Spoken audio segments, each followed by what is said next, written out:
Welcome to Zinnov Podcast, where we bring you conversations with eminent industry stalwarts and thought leaders from across the globe as they share insights on shaping the future of enterprise growth, AI, innovation, transformation, and more. What's the one question you wish people asked you more often? How do you get that devastating looking at 52? You folks have been building something together longer than most marriages last, right? What makes this partnership work? We first met in college, and so I think one benefit we had in our business partnership is that, we already had a very strong personal relationship, trusted each other, valued each other's judgment. Like our ground truths are very similar, and if they're not, we're willing to argue it out or have a conversation until we get it there. Looking back, what's the small decisions that you made earlier on that seemed trivial but really created an outsized outcome for your businesses? When we started this business, we wanted to bootstrap it as long as possible. What we ended up doing in hindsight is we ended up bootstrapping it for a decade. And something Steve always talks about is also that scarcity is often a great driver of good execution, prioritization, focus. It enabled us to really focus on the core that mattered, and over time build a much more durable retail business. So when you started Wayfair, which one of you was, let's go for it, and the person has said, let's not blow ourselves up? Yeah, that would be right. I'd be, let's go for it. Yeah, let's go for it. And you're like, okay, don't blow yourself up. Yeah. Oh, okay, you're the bomb suit. Well, right. Yeah, but the other way I joke about that is like, he likes telling people what to do, and I like being told what to do. That's a good complementary relationship. Yeah, exactly. Hi, everyone, and welcome to the Zinnov Podcast. I'm Nitika Goel, CMO of Zinnov and Managing Partner, and I'm very excited to bring this episode to you. I want to start today with a question I've been fascinated by, and honestly one that very few founders in the world can truly answer. How do you build something that starts in a spare bedroom, survives cycles, pivots, and grows explosively, evolves into a global platform, and through it all, still stay partners, still stay friends? Very few companies have a story like that, and even fewer founder duos do, which is why today feels incredibly special. We have with us two people who have lived this journey, the co-founders of Wayfair, Niraj Shah and Steve Conine. Niraj, Steve, thank you so much for joining us, and it's a privilege to have you both here today. Thank you for having us. Thanks for having us. Yeah. Great. So I had the opportunity to interact with both of you just briefly before this podcast. I can already see the camaraderie shine through. So I'm going to start something. You folks have been building something together longer than most marriages last, right? So let me start with the simplest question, cut to the chase. What makes this partnership work? Well, we first met in college, and we were friends. And then at the very end of college, we were taking an entrepreneurship course for our last semester, and we ended up starting the first company out of that. And so I think one benefit we had in our business partnership is that, we already had a very strong personal relationship, trusted each other, valued each other's judgment. I think that was a big key piece. And then I think the other thing that's really served us well over time, in addition to trusting each other's judgment, is that we actually gravitated to different parts of the business. So our skills and our interests were very complementary.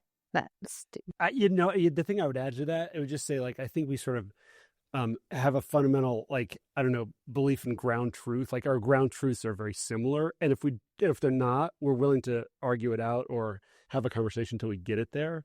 But yeah, relationships develop over time. It takes commitment. It takes, I think we both have, what we learned when we were young and good friends. I think that we both had a very common sense of we like to work hard, we're honest, we're whatever, very straightforward people. And so whatever, that's, helped our relationship work well.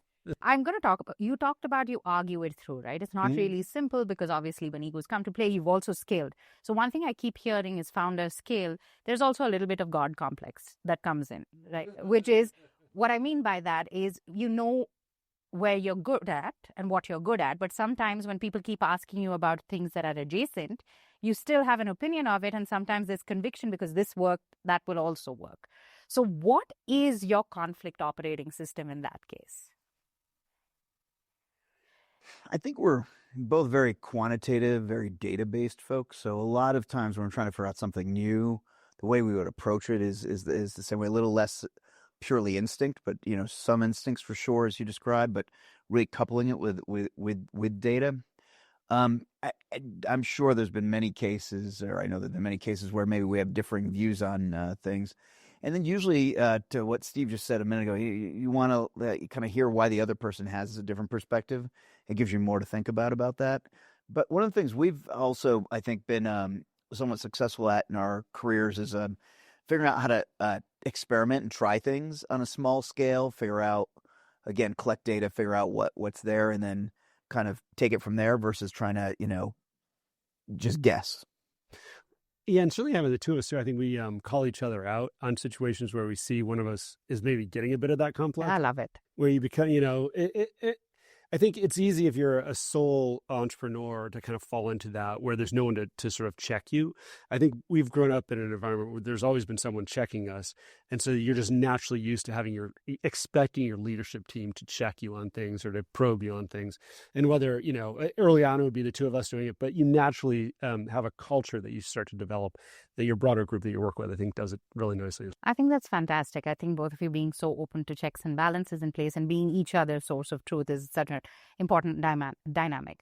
Looking back, what's the small decisions that you made earlier on that seemed trivial but really created an outsized outcome for your businesses? I mean, one of them for sure is that in what turns out to be very non-traditional in early stage tech startups is that we bootstrapped the business. Right. And we had started our first business that way. And, when we started this business, we wanted to bootstrap it as long as possible. What we ended up doing in hindsight is we ended up bootstrapping it for a decade. And when we did raise capital 10 years in, we were already at $500 million in sales. We raised capital because we wanted to build Wayfair into a household brand, and we didn't generate enough capital internally to go on that mission without raising capital. But obviously, the economic benefit from the standpoint of dilution is greatly enhanced by not taking that early rounds of investment. And something Steve always talks about is also that scarcity is often a great driver of good execution, prioritization, focus. And we definitely had a lot of competitors who raised a lot of money, and in some cases, much to their detriment. Absolutely. So. So I think the most creative periods in mankind, I think, are the world wars, right? I think they keep saying that the most innovative periods, because that's the time when you said scarcity mindset. Couldn't agree more. Yes. And what about sort of that, the pressure that puts on the overall system. A lot of times, it just forces you to be smarter or be scrappier or innovate in ways that historically maybe it hasn't been done. I mean, we saw that for sure. Where a lot of competitors who raised money would develop bad habits or do things kind of the way they were done. And we couldn't a lot of times because we were kind of in a different, at a scarcer set of resources. But it enabled us to really focus on the core that mattered. And over time, build a much more durable retail business. And I'm blanking on whose quote this is. It's a famous one, I should know. But it's, necessity is the mother of invention. Absolutely. I think plays right into that. Great. When you are 10 years in, you're used to running the organization your way, and then you get investors coming in. Was that hard? And how do you manage more people in that equation when you're used to running it a certain way? It's also hard, right? Because you have more people weighing in. Yeah, but it wasn't. Exactly. I was going to say it wasn't that. Yeah, it felt very natural. Like we were so used to debating with each other. I mean, the first time we went out to raise money, I remember remarking to Niraj that we didn't end up doing the round. We ended up going out and talking with investors for, a week. I remember remarking that, that was the best free consulting we've ever gotten, because you're talking with some of the brightest minds out there, probing everything you do. And we were just very open to feedback. We were very used to communicating and just getting feedback. And so when you finally picked a set of investors and said, hey, we want to work with this group, I think it was exciting to just bring, it was more smart minds around the table. And, we had an ownership dynamic where we maintained, a huge amount of control of the business anyway. But it was really just about bringing other people into the tent where you're like, great, we have some additional really incentives, smart people here. I also think there's, one other outcome of staying bootstrapping for so long is that we were able to retain control. And so then not only were we able to retain control, but then if you think about it from the investor perspective, the investors who are going to do a minority deal, they're going to say, hey, is this a team I want to bet on? Because they're going to have control. We don't have control. So we're betting on them. Do we want to bet on them? So in some ways, the interests are, very aligned. So I think you talked about stay hungry, stay aligned, and stay innovative. On the flip side, as you scaled, was there something you had to unlearn? I mean, the first place my mind goes on that is, part of the way you succeed as an entrepreneur is you're in all the details and you really know how everything works and you're always working to make them better. As you do scale, it's a tricky balance because if you abstract too far away, you actually cannot run the business well and keep the pace up. But if you don't let go of certain things, you really can't scale it. And so there's this art of learning how to abstract yourself up, but still pick the key things that you're still very deep in and learn how to have enough information about each. That was something that I'd say we kind of learned over time. And then it's different that, when you go from like the two of us to 100 people, it's one level, and you go from 100 to 500 people, it's a different level, and 500 to 2,000 different, today we're over 10,000 people. So it's not a one-time learning either. There's an evolution to it. Well, no, I was going to say, I don't know if this is so much, it's a little bit on the same theme, but I don't know if it's so much an unlearn as a discovery. Like, I think one of the things that I learned or kind of is, when you're growing a team and you're an entrepreneur and you're kind of doing a little bit of everything and you're a bit of a jack of all trades and you're okay at everything, it's easy to hire people that sort of look like you. But really, as you get larger and you start scalarization, you're trying to find people with specialty skills that oftentimes they excel at things that you're not particularly good at, and they get energy out of the things you're not particularly good at. And it's hard to identify that. And although you eventually start to, and then you start to figure out how to value it. And then, ultimately it leads into how do you hand stuff off and how do you sort of, really scale an organization.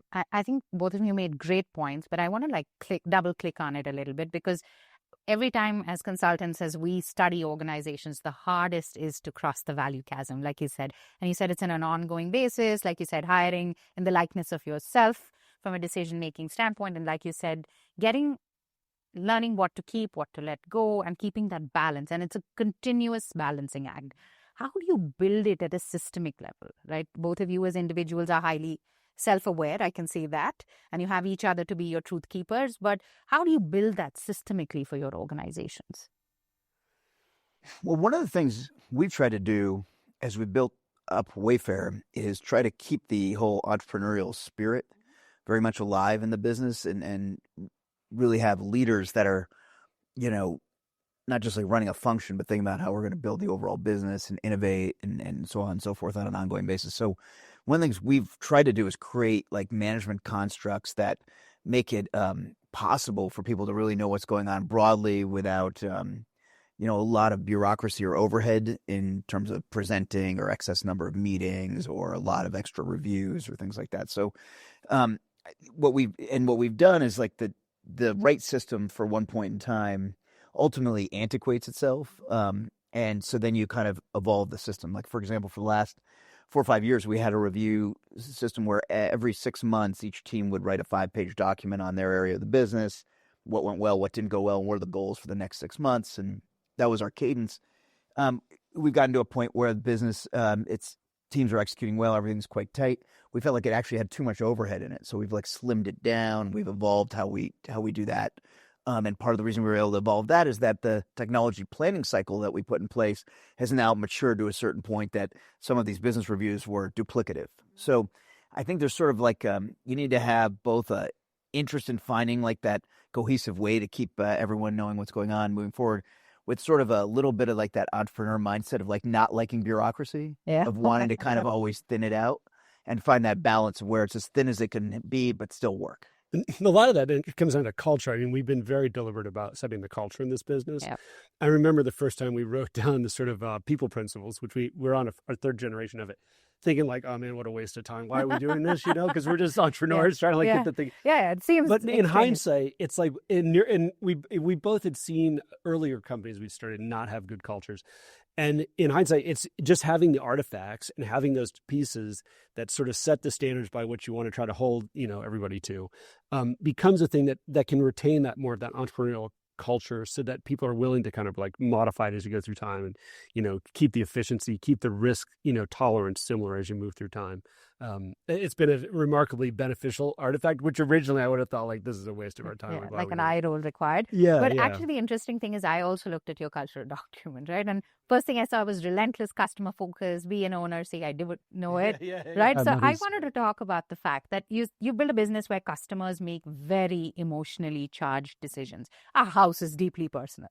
Building it, furnishing it, doing everything in between. Like, what are some of the things that you did early on to understand that emotive thing, and how do you really build it into the culture of an organization? Saying being relentlessly customer focused is one thing, but how do you get people to understand that with the deeper nuance and just have that much customer love? Well, I think one benefit we have, right?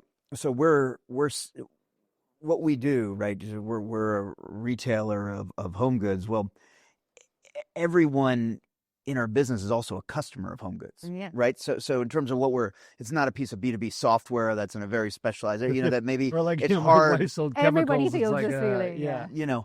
And so then what we were pretty explicit about, I said, hey, fashion and home are those two large categories where people don't want to own the same item as each other. Correct. Yes. And they're two of the only, we think there's really only three categories. It's those two, and automobiles, where people pay to get a magazine subscription telling them about what new product innovations are made in the category, what themes, what trends, what styles.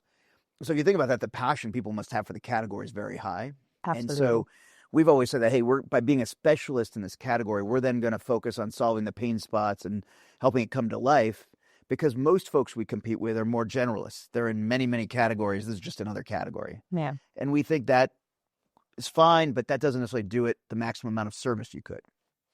We were also like early on, we did all the customer service. And so we, right from the get-go, the first, 100 people we hired, they all worked on customer service. So like they all took the phone calls. Yeah. And so that just created like that, that foundation of like just being very customer focused. And there's always that balance of like, as a customer, there's a way you think you behave, and then there's a way you actually behave, and try to make sure the team is honest with themselves about like, hey, when you're building stuff, you're going to probably think one way when you're in the office of how you would behave as a customer. Really watch how you do behave when you're voting with your own dollars. And so we've tried to make sure people kind of like keep themselves honest about that. But having that foundation of just having, the team care about customer service is important. To this day, I get a lot of the order receipts from our stores. I watch what's coming through and what people are buying, because it's like keeps you grounded and like, what are we actually selling? And how has that changed? I'm just curious. Well, it got it's gotten to be so many orders at this point. You have to filter it to subsections because you can't watch all of it. As you get bigger too, there's a change in the way customers interact with how, personal they are with you, perhaps because they see it as a larger corporation. Okay. But it's remarkably similar, I would say, to what it was in the early years. What is one of the most interesting customer stories you have? Since you've done all the calls, you've done everything. That's appropriate to tell, right? Oh, come on. And interesting, when you can not tell us who the customer was, but or the choicest of words they've used or not used. I know. I was trying to think of specific stories. I remember customers when we started doing 3D rendering to do image production. One of the funny things was that once in a while we wouldn't get the image quite right, and we could draw stuff that looked like real furniture. And of course, customers would buy it and they would get it, and we'd talk to them. And I remember talking to a few that they couldn't understand how we couldn't just ship them what was in the photo. And he had to try to explain like, well, actually, it's just made up. Like that thing has never existed. It's just made up. We got it wrong. We're sorry. We'll fix it. But, he's like, I want that one. Yeah, they're like, I want that one. And we're like, it just doesn't exist. They just couldn't comprehend. You're like, well, no, it's like Pixar. Like they make these movies. They're completely digital. I was like, we use the same kind of technology to do this. It's there's so many thousands of customer interactions we have. It's like it's hard. Yeah, it's hard to just say, oh, this like one comes to mind. Like, no, that's lovely. Actually, like you said, sometimes it's just as you grow, there are many things that you will learn as well in the way. A couple of things that you said, right, with customers, keeping that dynamic alive. And you also talked about scaling. And as you scale and have 10,000 people, I want to specifically bring that angle. You have now become a truly global company. You have offices all over the globe. More recently, you started the India Center. So what have some of the learnings been, right? What made you bet on India? Was it talent? Was it a deeper second order benefit? would love to hear a little bit of nuance in terms of what made you set up this GCC. Well, so obviously many others have set up GCCs in India before us. So we were well aware of the talent, but I think one of the things that really helped us make the investment into India, and then it's been really fabulous, actually, it's worked out incredibly well, was that some of the technology leaders who run the technology side of our business today, they joined us over the last 5 years. They all individually had great experiences in India. And so this is a case where Steve and I are learning from them, and it's been fascinating. And you know, obviously, you end up with in hindsight, I wish we'd come to India sooner, right? But we're really happy to be here now. So a very interesting dynamic is obviously your products are not in India, right? It's a global. Yeah, right. So you're a global platform, and a lot of it's getting delivered out of India. And you also talked about it, right? 2 people in the room versus 10,000 people in the room. Very, very different dynamic. So how do you ensure that culture percolates here globally, and some of the best practices from here also get seeded back home? Well, part of it is you visit, so you just show up, and I mean, we have a lot of travel between our offices. A lot of the team here comes over, and I see people over here that I know fairly well because I see them back in the Boston office. And we've also had some of our leaders who've been with us for many years in the United States move to India. Yeah. So we try to facilitate that, meaning we encourage it, and because that, to your point about culture, you know, every company has a different culture, and if you want to maintain the same culture, you do need to spend the time. You need to have folks go back and forth, because otherwise you can have different areas of the company just have very different cultures. Yeah. In terms of like technology and the work being done out of India, right? Is there anything that you've learned from India that, like I said, you've reverse engineered and taken globally? And it could be a no. That's fine. But just checking. Well, I think the thing that comes to mind is more that, like, when we were first building out the TDC here in India, we started by building engineering teams. Mm-hmm. But then what we've done over the course of the time is been building out like full stack teams. So the product leadership for that area is also here. And the machine learning, everything is contained, so that we now have full topics that are owned by teams, whether it's here or whether it's a team in Boston or a team in Mountain View. And that's been very good, because then that technology team then is very close with whatever business group they're working with, which may be located or often is located somewhere else. And that's really, I think, allowed things to really flourish. I don't know that that's necessarily saying we took back, but that's something that's really allowed us to certainly reinforced it, being here, that having autonomous teams that own an area is important, and that it's because that was a suggestion that came from the leaders here. Yeah, and it's worth putting effort into find that full we step. followed through on. Yeah. I'm going to come back more specifically into the retail space, right? Obviously, that's your bread and butter. You understand it possibly better than most. So technology is reshaping retail faster than ever, right? So what are some of the technologies that are really exciting you and you see is going to make a tremendous impact to your business? Well, you mentioned it, but certainly AI is an unbelievable new tool that's been kind of, given put in the hands of people to use in different ways. And in retail, particularly in home, we get excited about it. I mean, it's the visualization capabilities are really neat. So, the ability to take products and visualize them in different settings and show customers looks that are specific to them and really get into like deep personalization is really exciting. I think there's a whole set of uses of AI that'll just drive efficiency in retail. And, retail is a business where the most efficient retailers tend to win over time. Customers are looking for people that provide great value and provide great service, and they do it, very cost effectively. The AI tools are like absolutely helping us drive that. And it's everything from, enabling our tech teams to build software faster, to our customer service teams to respond better, to, our catalog quality is a lot better because we do a lot, we can do a lot with using AI to sort of recognize what products are and are they accurately described and tagged correctly and all that stuff. So those tools are just an amazing set of new tools that we're kind of in the early innings of. but we can just see how they can be really transformative. And then they will be probably to the way people shop as well. I mean, agentic shopping is in its infancy.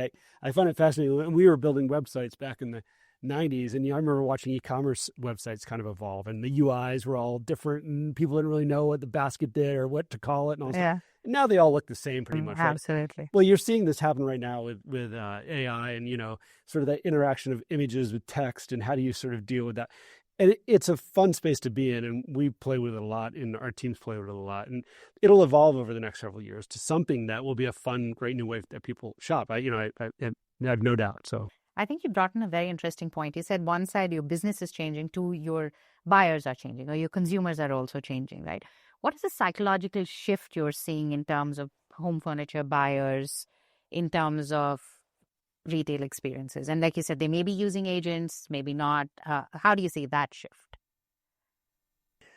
Well, I think it's very early. Okay. So I think what we see consumers get very excited about, though, if you think about how visual this category is, the idea that you can very quickly get to visually inspiring imagery that's actually highly accurate, that can, with limited amount of text prompts, start taking you directly down the direction you want, helping you find the perfect items or design your space. That's sort of like a dream customers have always had, that either required the help of experts or really was hard to actually manifest. When we look at it today, with the scale of catalog we have, with the technology available, all of a sudden you can actually make this come to life. And so that's a pretty exciting proposition, both for us in terms of wanting to bring it to customers, but also when we talk to customers about really helping them achieve their goals. And so I think we're just on the cusp of, making that real, but I think it's actually there now. Yeah. So you're reimagining the future of retail. That's amazing. So a seamless home shopping experience in 2030 would look like what? It's a hard question. Hey, there it is. 2030 is still 5 years away. I know. That's why. So right. It's giving you enough wiggle room to say, if we said something's happening, it may not happen. Who knew? 2030 is a long way, right? I wonder in 5 years out, you probably will start to see some new user interfaces actually emerge as kind of like retail. The thing I would say is, like, consumers are slow to change behavior or to put the effort in to learn something new. And so, like, 5 years is not that long. I mean, people, what you'll see is just incremental changes to sites. But I think if you looked at our site today and you look at it 5 years from now, you'd be like, oh yeah, the user interface is noticeably different. The way the search probably works, and the way that people interact with that, the way the product presentation works, will have a lot of similarities, but I think the richness of it will probably look quite a bit different than it does today. And I think the frictionless of it. Consumers have a very keen sense, I think, of the effort they have to put into a shopping journey, and I think the effort will be substantial. Will feel substantially easier when you go 5 years from now. Yeah. So when this I think will happen even sooner than 5 years. But like today, if you're there's some websites where you I've worn eyeglasses my whole life, where you can glasses, and it has like a virtual try on, right? So you can be looking at your phone, it's got the camera on, and it shows the glasses on your face. Because obviously everything makes me look good, which is not true in real life, though, that's right? the other problem, right? Yeah. Well, but then if you all of a sudden, if you're talking about clothing today, it'll still be like, oh, the model is 6'2" wearing a size medium. I'm like, well, what do I do with that? Right? I'm not 6, Yeah. So it's like, well, you expect things pretty soon to be like shown on you. Well, think about, today when you shop for home goods, like you're seeing bar stools, and you're seeing pictures of them in a setting, whatever. I think it's not that far away that you're going to expect to be seeing the bar stool in your living room and all the pictures, right? Yeah, absolutely. Styled in the way of your room. So I do think like the way visualization is going to change, the way recommendations and suggestions can change, the way people will digest this content, like trend-based content, I think is all going to change. So I think that's actually going to change quite quickly, and people's expectation of how quickly they should get to really engaging ideas is going to really accelerate. I still remember going to this thing called House. Yeah, sure. Right? Yeah. So where it anyway tags everything that you do. So I think, but you're talking about that on steroids, I'm guessing. Well, and that was like a big photo library of everyone else's spaces. It wasn't necessarily taking your space so that's and helping you. Yeah. So now I can just put my space in there and just check what happens. Yeah, imagine kind of Wayfair, and we know your address. Right. Well, maybe we already have an image library of that address, or we can ascertain enough information from just the satellite view of that property that you can start to say, oh yeah, well, this is what we think the style might be. But if you could really start to then curate the shopping experience to say, well, here's living room furniture in your living room. And, you could start to do some things that would be pretty low friction for consumers, but pretty, I think, exciting. So then I have to ask, what is your take on brick and mortar stores? Will they just will they become? Well, we're opening a bunch, so we're hoping. But there were years where we swore off ever doing it, but now I think it's a great opportunity. We're very bullish. Yeah. Right? Here's like my simple pitch on that. In the United States, two of the categories that went online the earliest, one is office supplies, and another is consumer electronics, televisions. Absolutely. They've asymptoted one like 40 online, 60 offline. The other is 60 online, 40 offline. Okay. And so I'm like, well, those are more, I think of as commodity items. And you think about our category, there's a lot of customers where, the visualization, the tactile nature of it, it's not necessarily a category where the comfort buying online can be quite as high. So we're like, well, let's just make the math simple. Today it's 25% online. Let's say it asymptotes at 50-50. Well, half the market is still going to be store-based. And so, geez, we've got a 20+ million square foot logistics and transportation delivery network. We've got a huge offering. We've got a household brand. We've got a customer file, tens of millions of customers. We don't have stores, but if we had stores, we have all the other pieces you need. We could really help this come to life for customers, whether they want to be online or offline. And so when we opened the first large format Wayfair store a year and a half ago outside of Chicago, it's been very, very successful, which is part of why we've announced already 3 large openings next year and started to announce more for the year after. But was surprising. We knew we'd get new customers, but from the time it opened, and even if you look at what's happening now, the majority of customers in that store are new to file. Oh, wow. Even though we have a household brand and we have tens and tens of millions of customers. And so it just shows you there's this audience out there where the comfort with online versus store could be different. But once they get the comfort in a store, we see that they'll then start buying online also. And so we think there's just a huge opportunity. So the repeat buying happens vice versa rather than where you would have Right. thought. Or it's a mix. Yeah. It's a mix. And it might be by which product category or, so on and so forth. But opening a store is completely different muscle. There's inventory management, which is a different Yeah. beast. And how do you do that? So how have you built that new muscle? And very different from the technology-focused first structure. Well, so the example I'll give you is, we started with a technology focus, and from the very beginning, we always cared about customer service. But we started in 2002. It wasn't until 2015, so 13 years later, that we actually started participating in operating our own logistics. Got it. Before that, everything was shipped directly from our suppliers to the end customer. 2015, we said, if we had our own fulfillment centers, we could actually speed up delivery. We could do some things that customers appreciate. Then a year later, we said, and if we had our own delivery operations for the big bulky things, we could now make the delivery in the home even better. And so today that's manifested into overseas consolidation centers, non-vessel ocean carrier, many fulfillment centers, over 70 transportation delivery hubs. And if you think about the different muscle, that would be an example of a different muscle, because you have thousands and thousands of people working in these buildings, or you have hundreds of trucks on the road every day, and you're a logistics company and a tech company, right, and everything else in between. And the way we built that was by recognizing that every piece of our business is not necessarily like the other pieces, and how do you get good at that? And you have a mix of folks who maybe know the business and they're learning about that, and you bring in some folks who know about that and they're learning the rest of the business, and you kind of continually iterate and you work on getting better and better. Well, stores is something we've had a number of stores for a few years, because we started with stores for some of our smaller brands where the format of the stores are smaller, led ultimately to opening the Wayfair store a year and a half ago. But the reason we have had a year and a half, and it'll be a little longer than that by the time the second one will open, is because we knew it would take a lot of iteration. And now we're starting to, but we were successful out of the gate, but we wanted to give enough time to iterate. Now we're starting to scale it up. So I think it's a little bit of building a new muscle is not a problem if you have like a learning mindset about it. And if you sort of approach it with sort of like, crawl, walk, run. Don't start running right away before you've learned how to kind of do that. It's funny, when you describe that, there's the walk before you can run thing. Actually, one of the harder parts of this is not running too fast, because there's an element of like, it's starting to work. I'm walking pretty good. Oh, let's just go crazy. Let's accelerate. And like actually catching yourself in that period of time and saying like, oh yeah, no, it's actually really going well.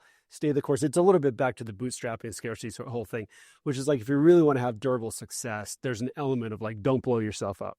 And so like, we've taken a very thoughtful approach, I think, to how we've gotten into physical retail. I love the analogy, don't blow yourself up. I think that's what I'm going to go. Keep the pace, keep the rigor. Right. Okay, so I'm going to come to the last segment of this conversation. I know we've run out of time and I can go on listening to the both of you. I think this is like a masterclass in entrepreneurship. But I'm going to start a rapid fire, right? And either of you can answer it, or I can direct it to either of you, right? What's one tough choice you had to make that made no sense on paper? I know yours. I know. Yeah, I don't have anything. Going back to mountain biking after a hip replacement. Exactly right. That made no sense on me. Right. Running the Boston Marathon after I knew I needed a hip replacement. Yeah. Oh, shoot. Well, I don't know if this is exactly the answer, but I would say the riskiest thing we ever did was we were 10 years in business, 500 million in sales.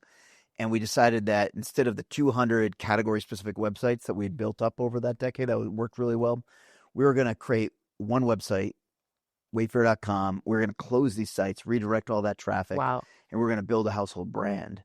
Wow. And that seemed incredibly risky at the time. And in fact, the beginning of it didn't go particularly well. And but then, as we you stay at it and you figure it out. And so over the course of a couple of years, we got it tuned and working, and then we started marketing it, and it's worked. But that would be wow, that is huge. That was a big decision. Yeah, it was a massive decision. Yeah. Okay. So when you started Wayfair, which one of you was let's go for it, and the person who said let's not blow ourselves up? Yeah, that would be right. I'd be let's go for it. Yeah, let's go for it, and you're like, okay, don't blow yourself up. Yeah. Oh, okay, you're the bomb suit. Well, right. Yeah, but the other way I joke about that is like, he likes telling people what to do, and I like being told what to do. That's a good complementary relationship. Yeah, exactly. That is really good. Okay. And has that flipped over time? Or is it still the same? No, it's still... The personalities have been similar. I mean, yeah. Okay, that's pretty consistent.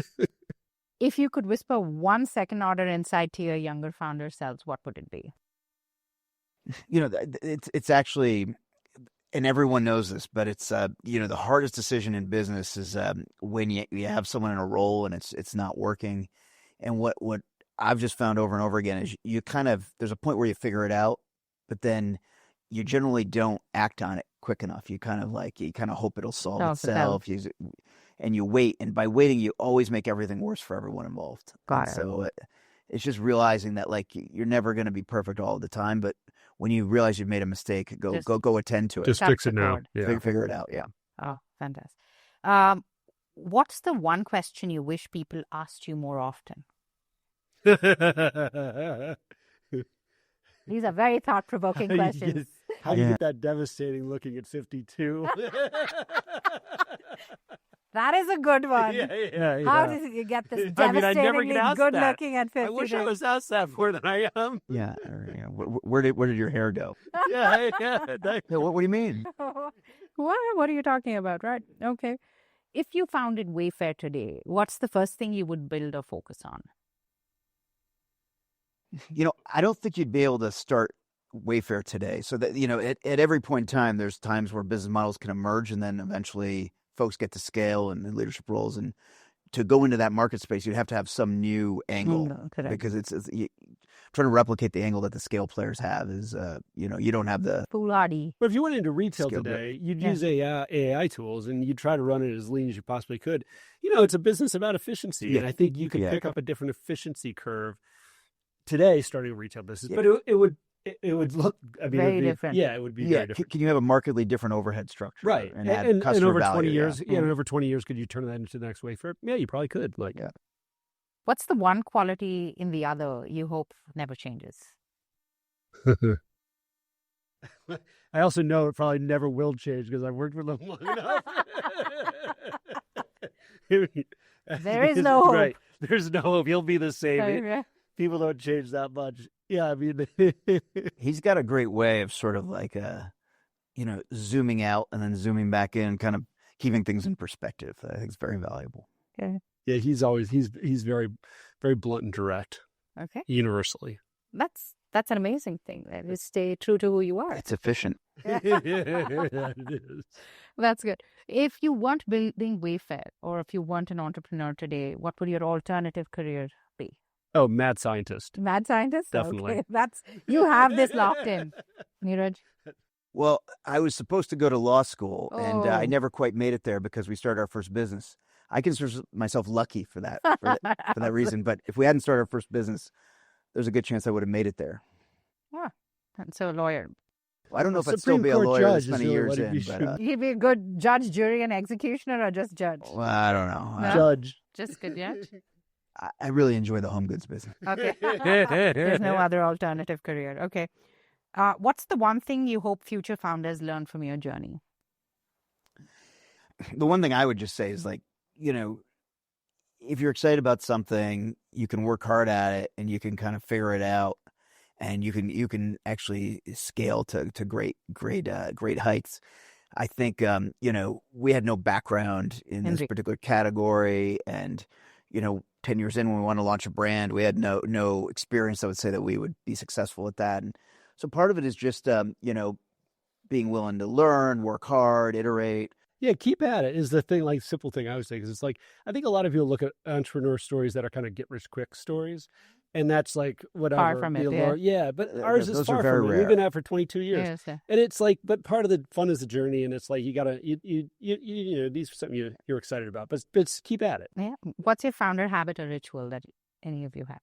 Oh, I'm just curious. And I always remind myself to be curious. But part of what is exciting about the business today, that's just as exciting as it was 20 years ago, is just not knowing what's going to happen tomorrow, and sort of the excitement of getting up every day and seeing what's going to happen. Yeah. For me, I always like having a handful of things we're working on that I'm like very excited about, that have the potential to be very big, that are not yet very big. Got it. And focusing on those. And those are like as a company, you have to do a lot of different things, but those are the things that remind me the most about the entrepreneurship aspect, because, those are the cases where you don't have anything yet, but you're trying to build it. It's exciting. I You mean, know, it's infectious. and that's exciting. I'm getting it already, right? Yeah. It's really infectious. Yeah. The last question on that, and if you had to write a book based on this dynamic, the dynamic duo, you cannot choose that. It's already mine. If you had to do it, what would the title of your book be? And not the Wayfair story. Not allowed. And try to come up with something that's appropriate too, right? Yeah. Success, one TV stand at a time. Yeah, right. Yeah. That was the very first category we were in. Right. TV stands? From TV Actually, stand. so important. We run conferences. We know how important that product is. Right. from the nursery to the nursery category leader. Something like that. I don't know. I thought about that's There's got to be a much more creative name in there somewhere, but The Adventure of a Lifetime. Adventure of a Lifetime works. Yeah. Absolutely. No, great. Thank you both. It was an incredible conversation. I learned so much. I would love to I would probably send you a few more questions that I think the audience can benefit from, because I think the way you're thinking through the problem, first principles with a degree of curiosity, not to blow yourself up, very, very important. How to stay is as hard as also knowing when to let go. I mean, 200 sites, letting that go to a single site is, I think, an incredible feat, and it's a really bold decision. But thank you. It was truly a masterclass. Enjoyed myself thoroughly. And once again, look forward to having more conversations. Thank you very much. Thank you. Great. Thank you for listening to this episode of Zinnov Podcast. Stay tuned for more such interesting episodes. You can listen to our podcast on Apple Podcasts, YouTube, Spotify, or any of your favorite streaming platforms.